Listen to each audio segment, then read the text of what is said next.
T. Rowe Price Group, stock ticker TROW, is currently trading at $118.43 per share. And we can see over the past year, they are down over 33%, and over the past month, they are down over 7%.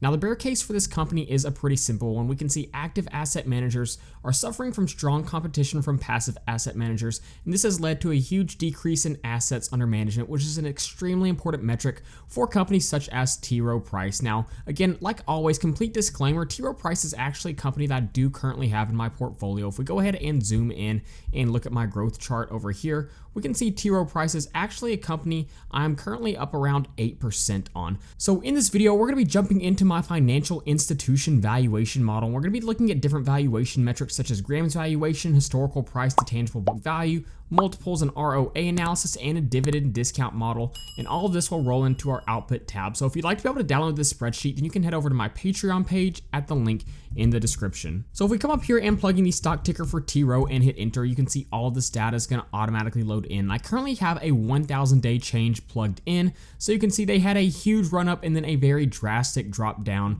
over the past few years. If we come over here and look at the dividend data, they're paying out $4.80 per share, which gives them a really nice starting dividend yield of around 4.05% and a nice low payout ratio of around 39.7%. If we come down here, we can see analysts currently have a target price of $99.42 per share. This is one of the few companies that I've actually seen where the current target price is below its current trading price. The beta is currently sitting at 1.29, so you will see a little bit more volatility than normal, and they have decent institutional ownership at close to 80%. But let's go ahead and jump over to our first valuation, which is going to be Graham's valuation. I'll go ahead and zoom in, and we can see the formula right here that Benjamin Graham laid out for us to calculate intrinsic value. So when we start to plug in some of these variables like earnings per share, our growth rate projections, and the current yield on AAA corporate bonds, you can see once all this is plugged in, we get an intrinsic value of $85.93 per share. Now the big question right here is, what is the growth rate projection going to be? Are they going to continue to have declining assets in management? Because if that's the case, I would say you could argue the growth rate projection could be around 0. If they do kind of rebound and start to grow their assets under management, I think you could see a growth rate as high as 7 or 8%. So based off that, obviously, we get a pretty drastic difference in their intrinsic value. For now, I'm going to stick with what I originally had at 3, which leads to an intrinsic value of around $86 per share. Now let's go ahead and jump over to our historical price to tangible book value tab. So essentially what we're doing here is we're plugging in the share price over the past decade and their tangible book value per share over that time period. So we can see historically where they have been when it comes to their price to tangible book value charted out. Now the current price to tangible book value at the time of this video is sitting at 4.89, and the average over the past few years is 5.06. Now something I noticed when I looked at this chart is there's a huge outlier right here in 2021, which actually makes me want to look at the median instead of average. So we can actually make that adjustment right here. I'll go ahead and type in median and hit enter, and we can see the actual median price to tangible book value is about 4.86, and the current is 4.89, which to me is a little bit of an indicator that they are currently trading at fair value. Now let's go ahead and jump over to our multiples valuation. You can see the comparable companies we're using right here. Not a lot of perfect comparables for T. Rowe, but I do think we can make some good assumptions based upon this. We can see the average price to earnings for these companies is 14.95, which we multiply by T. Rowe's earnings per share, we come to an intrinsic value of $118.59. So the average price to earnings for these companies is about 14.95. So if we jump over to our stock screener, we can see the price to earnings for T. Rowe is currently sitting at about 13.6. Now jumping over to our last valuation model, the dividend discount model, I'll go ahead and zoom in, and essentially the idea behind this valuation model is we should be able to value a company based on how much they pay out in dividends and how much that dividend is increasing over time. Now speaking of the dividend data, one of the things I do want to glance at is Seeking Alpha's dividend grades. We can see really good for T. Rowe, dividend safety A-, dividend growth A+, dividend yield B-, and dividend consistency A+.